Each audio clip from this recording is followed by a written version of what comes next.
Hello दोस्तों, welcome to ICM channel. आज हमसे डिस्कस करने वाले हैं तीन स्टॉक के बारे में।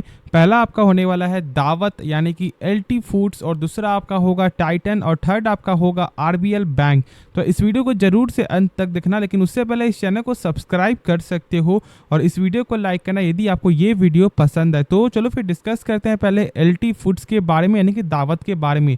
अब देखो, जो कल एक सब्सक्राइबर सर का आपका कमेंट आया था, तो मैंने उसी रिगार्डिंग आपके रिगार्डिंग मैंने ये वीडियो आपको बनाया है। तो होप ये वीडियो आपको पसंद है यानी कि इस टॉपिक के बारे में।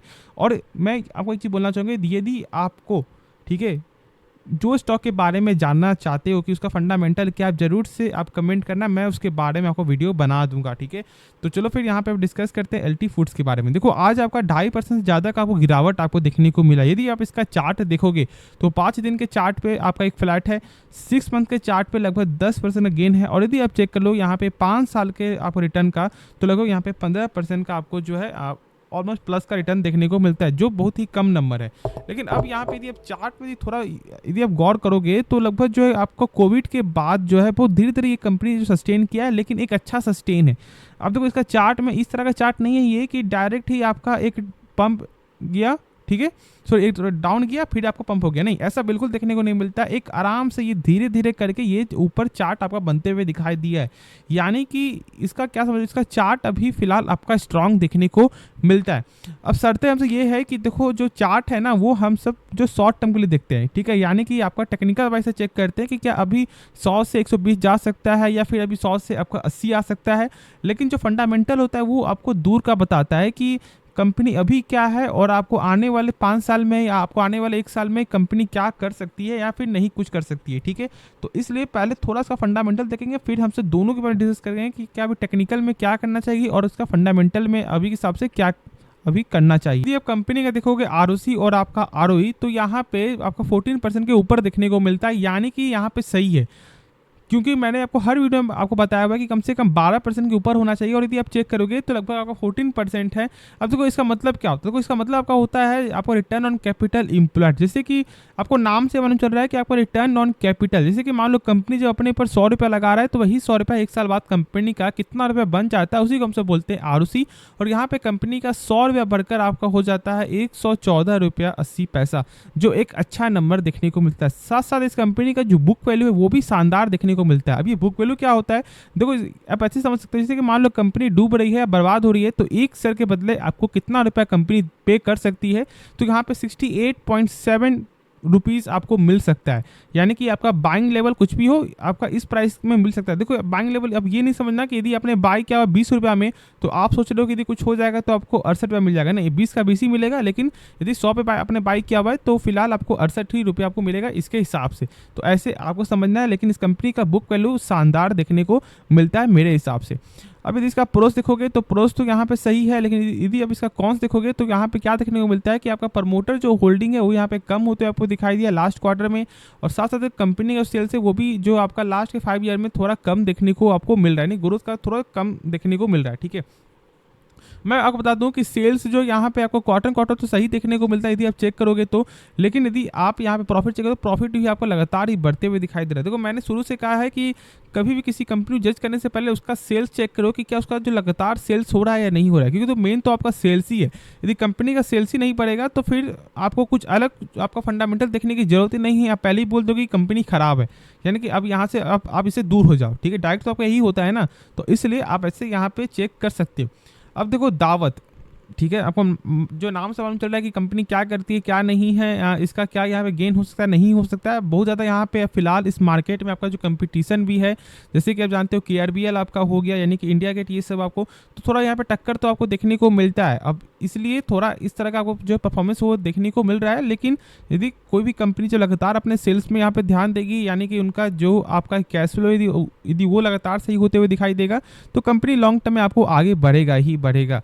ठीक है, यदि आप इसका चेक कर टोटल एसेट, तो भी यहाँ पे लगातार ही बढ़ते हुए दिखाई दे रहा है। हाँ, थोड़ा लास्ट क्वार्टर में यहाँ पे कम हुआ, लेकिन ये कोई ज़्यादा कोई कम नहीं है, तो इसे आप इग्नोर कर सकते हो। अब ये कैश फ्लो चेक करोगे तो कैश फ्लो क्या होता है? तो कैश फ्लो का मतलब ये है कि कंपनी जो भी सामान बेच रही है, क्या उसका पैसा रिटर्न आ रहा है या नहीं आ रहा है। तो चेक करने का सिंपल तरीका क्या है कि इस नंबर को चेक करो, 517 करोड़, इस नंबर से कम होना चाहिए टोटल प्रॉफिट। तो चलो फिर चेक कर लेते हैं यहाँ पे।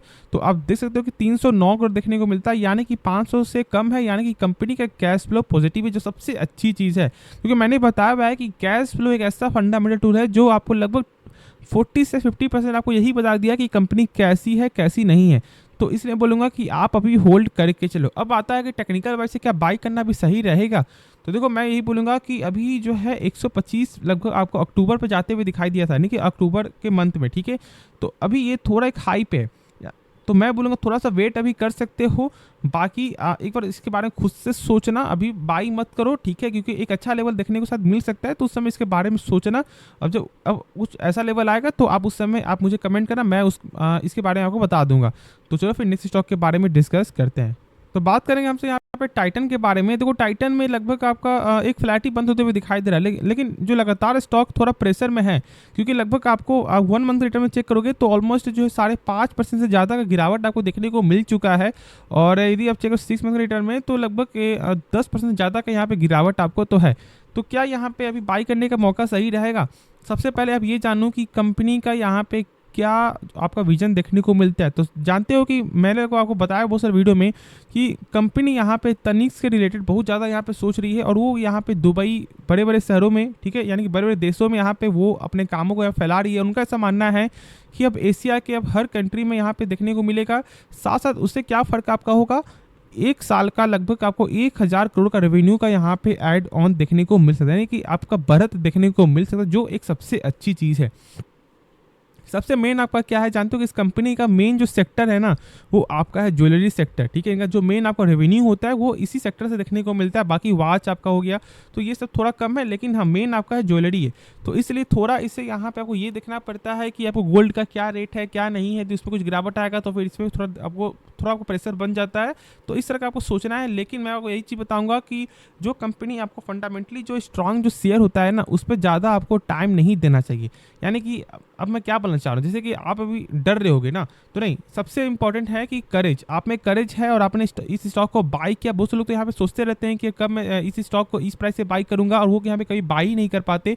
तो आपके पास करेज है, आपने यहाँ पे बाई किया। बाकी अब आगे इस सब जो भी चीज़ है वो कंपनी यहाँ पे देखेगी ना, तो आपको फंडामेंटल देखना है कि क्या लगातार कंपनी का क्वार्टर में क्या सेल्स बढ़ रहा है, क्या यहाँ पे प्रॉफिट बढ़ रहा है, क्या आपको टोटल एसेट बढ़ रहा है, क्या यहाँ पे कंपनी का कैश फ्लो आपका सही है या नहीं।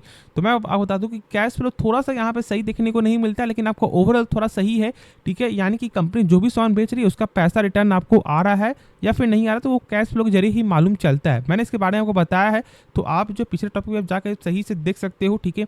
बाकी ये कंपनी का पी भी चेक करोगे तो अभी थोड़ा आपको हाई देखने को मिलता है, यानी कि लगभग ऑलमोस्ट 69 के ऊपर का पी है। लेकिन एक अच्छे स्टॉक को ना आप पी से देख कर जज मत करना, ठीक है। अब ऐसा नहीं मैं बोल रहा हूँ कि आपको किसी कंपनी का 100 पी हो 200 पी है तो यहाँ पे बाई कर लो, नहीं। कम से कम 50-60 पी है तो आप इसके बारे में सोच सकते हो for the long term vision से ना। तो इसलिए आप ये चीज़ फॉलो कर सकते हो। क्या अभी बाई करना भी सही रहेगा? तो देखो मैं बता दूं कि यहाँ पे बाई करने का मौका जो है ना अभी भी है, लेकिन आपको क्या करना है वो समझना है आपको कि जैसे कि पूरा पैसा एक बार में आपको नहीं लगाना है, ठीक है। 25% का ऐसे पैसा लगाओ, क्योंकि देखो स्टॉक जो अभी लगातार थोड़ा प्रेशर में है, तो आपको एक अच्छा प्राइस आपको जो है और देखने को मिल सकता है। तो नहीं तो आप थोड़ा वेट कर सकते हो, नहीं तो आप जो 25% करके आप बाई कर सकते हो। अब देखो यदि आप इसके बारे में पूरा फुल फंडामेंटल जब जाना चाहते हो तो कमेंट करना, मैं इसके बारे में पूरा फुल फंडामेंटल ही वीडियो आपको बना दूंगा। तो होप इसमें समझ आपको आ गया होगा। और मैंने शॉर्ट बताया क्योंकि तो 3 स्टॉक है तो ज़्यादा वीडियो लंबा हो जाएगा, तो इसलिए मैंने थोड़ा जल्दी खींचा है। तो आप कमेंट करना, मैं इसके बारे में आपको लॉन्ग वीडियो भी बना दूंगा। तो चलो फिर नेक्स्ट स्टॉक के बारे में डिस्कस करते हैं। तो स्टॉक का नाम है आपका आरबीएल बैंक। अब आज भी यहाँ पे 2.5% ज़्यादा गिरावट आपको देखने को मिला है, और कल भी गिरावट था। देखो गिरावट का मेन आपको वजह क्या है, बैंक निफ्टी यदि आप चेक करोगे तो आपको एचडीएफसी बैंक में गिरावट आपको देखने को मिला, और आज तो लगभग एक भारी गिरावट आपको पूरे मार्केट में ही देखने को मिला, या बैंक निफ्टी हो या फिर निफ्टी 50 हो। तो जब मार्केट का जो प्रेशर आता है तो कोई भी स्टॉक यहाँ पे थोड़ा आपको जो नीचे चला ही जाता है, वही चीज़ यहाँ पे आपको देखने को मिला, और ऑलमोस्ट लगभग 3% तक यहाँ पे गिरावट आपको देखने को मिला है। लेकिन आज हमारा मेन पर्पस क्या है कि क्या आरबीएल बैंक फिर से पहले से रेट में क्या आ सकता है, क्या फिर से पहले से जो प्राइस जो था 400-300 क्या वो रेंज में ये स्टॉक आ सकता है, और क्या इसका एक असल वजह क्या है जो इतना ज़्यादा स्टॉक आपको गिरावट आपका इस गिरावट में आपको देखने को मिला, यानी कि 300 का लेवल 400 का लेवल अभी फिलहाल 155 पे देखने को मिल रहा है। तो मैंने शुरू से आपको बताया हुआ है कि किसी भी फाइनेंशियल कंपनी या बैंकिंग कंपनी का मेन आपका क्या होता है एनपीए। अभी एनपीए क्या होता है, देखो एनपीए का मतलब ये है जैसे कि मान लो बैड लोन, एक ऐसा लोन जो बैंक को कभी वापस मिलता ही नहीं है। अब यदि मैं आपको सही से बताऊं तो जैसे कि मान लो बैंक से आपने लोन लिया है और आपने एक भी किस्त पे नहीं किया है 3 महीने तक, तो बैंक को क्या लगेगा कि उनका पैसा मिलना बहुत ही कम चांस है, यानी कि ना के बराबर ही है। तो फिर बैंक का तो लगातार ही बैड लोन आपका बढ़ता रहेगा और आपका आरबीआई के अनुसार किसी भी बैंकिंग कंपनी का जो है, ठीक है, 3% से ज़्यादा आपका नहीं होना चाहिए, ठीक है। और देखो उस समय मैंने 3 मंथ बताया था, अब ये 3% है, यानी कि आरबीआई के गाइडलाइन के अनुसार कभी भी किसी भी कंपनी का या बैंकिंग कंपनी का फाइनेंशियल कंपनी का 3% ज़्यादा नहीं होना चाहिए। और यदि जिस बैंकिंग कंपनी का हो जाता है तो आप सोच नहीं सकते कि उसका कितना ज़्यादा प्रेशर बन जाता है। अब जैसे कि अब आरबीआई बैंक का भी मेन आपको वही देखने को मिला है और आपका बंधन बैंक का भी काम करता है, मैं आपको दिखाता हूँ। तो आप यहाँ पे देख सकते हो, देखो ये लगभग आपका जो जून 2021 का क्वार्टर का, ठीक है।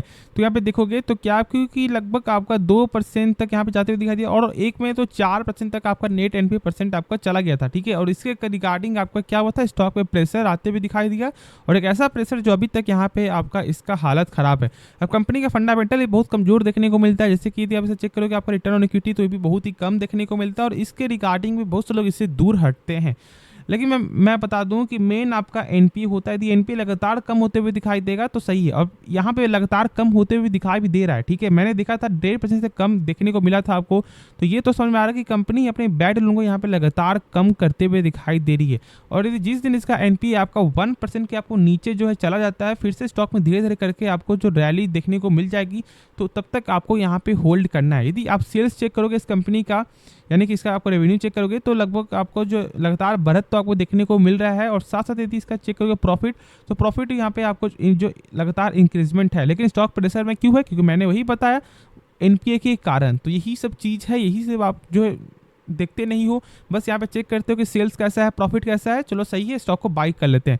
भाई स्टॉक मार्केट में जो है 100 से भी ज़्यादा लगभग आपको फंडामेंटल है और लगभग आपको हर चीज़ यहाँ पे देखना पड़ता है, उसके बाद बाई करना है। पैसा जो भी लगा रहे हो आप 10,000 5,000, हर एक पैसा की, हर एक रुपीज़ की यहाँ पे कीमत है।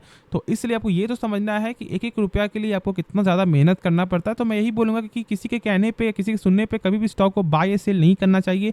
खुद से एक बार इसके बारे में समझो, जानो, कोई भी स्टॉक हो तभी यहाँ पे आपको फैसला लेना है। तो क्या करना है, अभी इस कंपनी में होल्ड करके चला, लेकिन फ्रेश एंट्री का मैं आपको सलाह बिल्कुल भी अभी नहीं दूंगा। तो चलो, होप ये वीडियो पसंद आया होगा। बाकी इस वीडियो में कुछ भी सीखने को मिले चैनल को सब्सक्राइब कर सकते हो, इस वीडियो को लाइक करना। तो जो आपको मिलते हैं आपको नेक्स्ट वीडियो में, तो तब तक के लिए धन्यवाद।